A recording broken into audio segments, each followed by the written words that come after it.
There is no medication that is completely safe. And what I want you to do, Matthew, is also go home and throw this stuff out. Hey everybody, welcome back to the channel, Dr. B. And today I want to consider Matthew Perry's undiscussed diagnosis and why it's important. Let's get started. Before I discuss this, sort of making a slight leap here as I am getting this diagnosis off of his medical toxicology report. If you are interested, go back and see the previous two videos I have on Matthew Perry, one immediately after his passing and one recently on his toxicology report. This is sort of a continuation of that, but it can stand on its own and you can derive quite a bit out of it. I'm hoping this video gives you a lot of information, a lot to think about in your own road to recovery, in your own healthcare endeavors. And even if there are factual issues that are missed over, I'm going to use sort of the platform of the Matthew Perry toxicology report and the information it gives me so that you can gain something out of it. And as I have said multiple times before, I believe this is his wishes and I thank him for it. Let's get started. When you look at his toxicology report, there is a section and it is listing his medications. And I believe these are medications that were found on the scene. And when you look at that list, something immediately jumps out at me, okay? The diagnosis of polypharmacy. Now, let me give some context for our situation and how we can benefit. Let's take the concept of polypharmacy in general, okay? In the United States, in the West today, for the elderly, this is a big issue, okay? They are on too many medications. A lot of medications cross-react. There's quite a few, oftentimes, psychotropic medications. And a person's polypharmacy list needs to be cleaned up in general. Now, keep that in mind. There's a lot of clinical literature on this topic. The reasons for it I will discuss shortly. Let's go back to my current population of patients, okay? Because each population of patients are different. Their behavioral patterns are different. The issues that they have may be different. In my population of patients, this has also been a major issue, polypharmacy. And in fact, for some reason along the way, and my population of patients are substance abuse patients mostly, but along the way, I started picking up patients that weren't really substance abuse, maybe on too much opiates at different times. But I started picking up patients that I would really call their primary diagnosis was polypharmacy of psychotropics and pain medications, or just psychotropics with multiple diagnoses that were unnecessary. And when they presented, they looked like crap. Okay. And I have always worked, we have always worked where we start and we come up with an algorithm of getting these medications off. And this might be weekly visits, monthly visits. And I'd like to say, we are for the most part successful a good portion of the time, and we do quite well in that area. Some of these patients have been elderly, some of these patients have been young. In the elderly, well, it doesn't matter if you're elderly, you don't need to be on all those medications. And if taken off in the right way, you would kind of feel better and have better quality of life in terms of your mental health and other issues as well. I don't deal with too much of the polypharmacy issue with blood pressure medications, cholesterol medications, but I can, but I usually don't.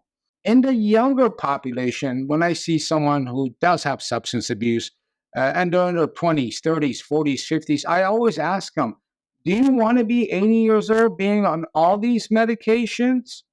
Or how do you think this is going to affect you in the next 30 years? Because there is no medication that is completely safe.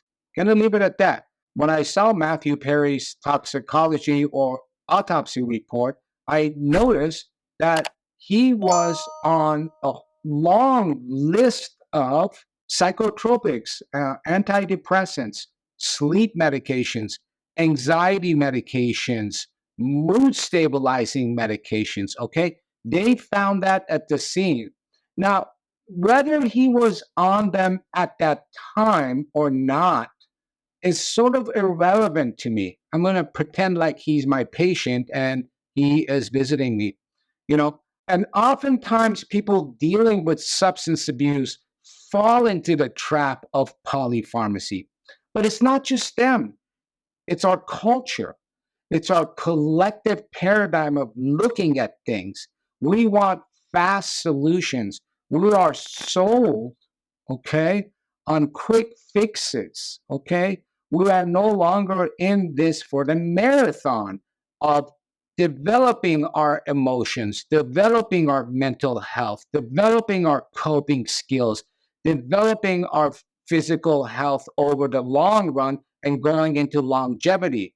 Now, here's a guy with a very extensive and heavy substance abuse history that has taken many, many things in and adapted throughout to take in newer and newer and newer illicit substances. Okay. He does have, from what I can see, an extensive, almost demonic mental health history. Okay. Anxiety, depression, all kinds of mood disorders. It looks like there's sleep issues. All right. And, you know, if, and these started from childhood. Okay. And he coped the best way he could. But I want to point something out, right?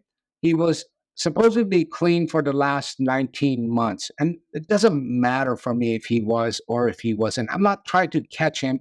And I'm not trying to blame fault on anyone because you know what? It's all of our faults. Okay. It's society's fault. It's not the doctor's fault. It is the responsibility of the medical establishment, okay? But this is what we want. He also suffered from the issue of being a celebrity in a celebrity culture. In this culture, our reality feeding into the fantasy, making his life tolerable. To his credit, I will say that he was resilient. He was extremely talented. He performed under very strenuous mental health conditions and he pulled through and succeeded. I'll leave that part at that. Now let's go to this situation. Assuming he came in and he wasn't Matthew Perry into my office, and this was the group and set of medications that he presented to me that are sitting at home on his closet. And he hadn't used for, let's say, 19 months, as far as I can tell. The first thing I would really try to engage him on and recruit him on is that this is unsustainable over the long run.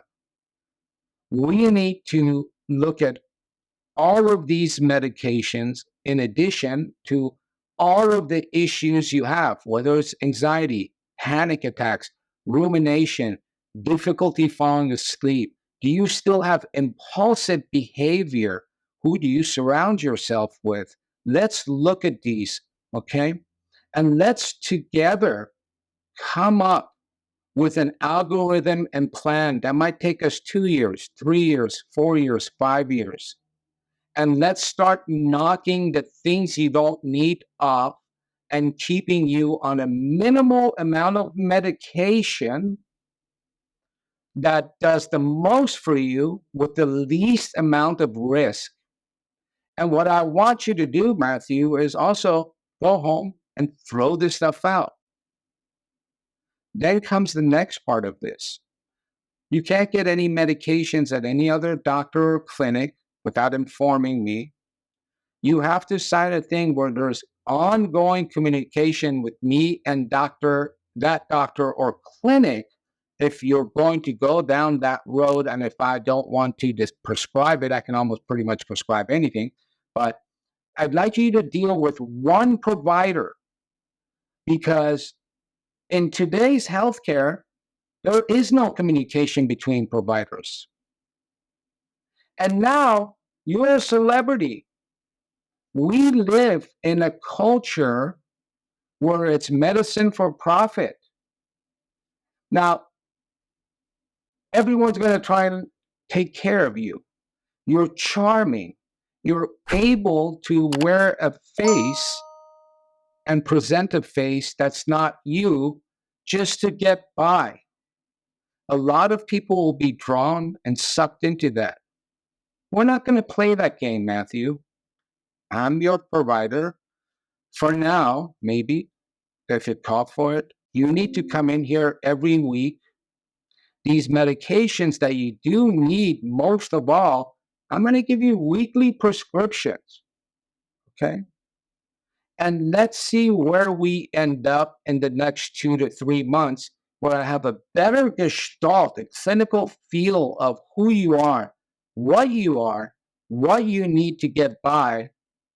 And let's start shaving these medications off. That's how I would approach someone like that. And even if he wasn't a celebrity, this is how I do approach my patients that are in that same situation. And we have excellent success in that way.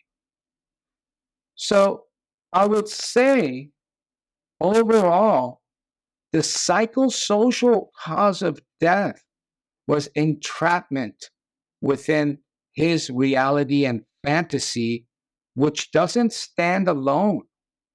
Okay?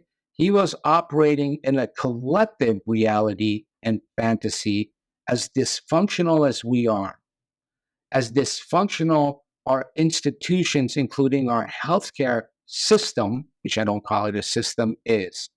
The lack of communication between providers. Okay? Giving a person what they want at the spot because everybody wants a quick fix. No, this will be a long road. We'll get there together, steadfast, steely, resilient, and I insist that you find one mental health provider that is well equipped to deal with you. And I want you to see them every week as well. In addition to the fact that me and that provider need to be in communication. So you'll be seeing me every week. You'll be seeing that provider every week. Let's get rid of all of these medications. And within that, you have to validate that patient. That's how the approach should be. And given the fact that Matthew Perry had a polypharmacy on board, it's going to tell me that at some level, there was still an impulsive strand to his behavior. There was still a poor decision-making strand to his behavior. He was certainly struggling, but you need to recruit a patient, make them realize the resources they have within themselves, make them accept the fact that, look, I can't offer you Disneyland, but I can offer you a meaningful way to cope with reality and exist and derive meaning for yourself. And over time, we will build new neural networks in your brain, and you shall be a different person. I don't have much else to offer you. Interestingly, there's been a couple of instances where I was sort of recruited to deal with celebrities, and and again, maybe this is why I'm poor. I walked away because they weren't on board with this. And this is different than not respecting the patient's autonomy and free will and the choices they want to make, which is the foundations of harm reduction. This is pulling a patient that is super wealthy, super famous celebrity in an unhealthy culture and the way we view and appreciate that celebrity status. It's pulling that patient out of fantasy of that scenario. Then I'll recruit you, negotiate with you. We move forward in a sober minded, realistic fashion so that you can achieve whatever your best is. And I can't tell you what your best is, but I need you to be on. Thank you very much. I hope that this video helps you in your own road to recovery or any other issues that you may have. I thank Matthew Perry, as always, for allowing me to use him as a platform to teach and educate, which is what I think he wanted. Do like and subscribe. Even if you don't agree with me, there's things here that should incite thought and consideration. Peace.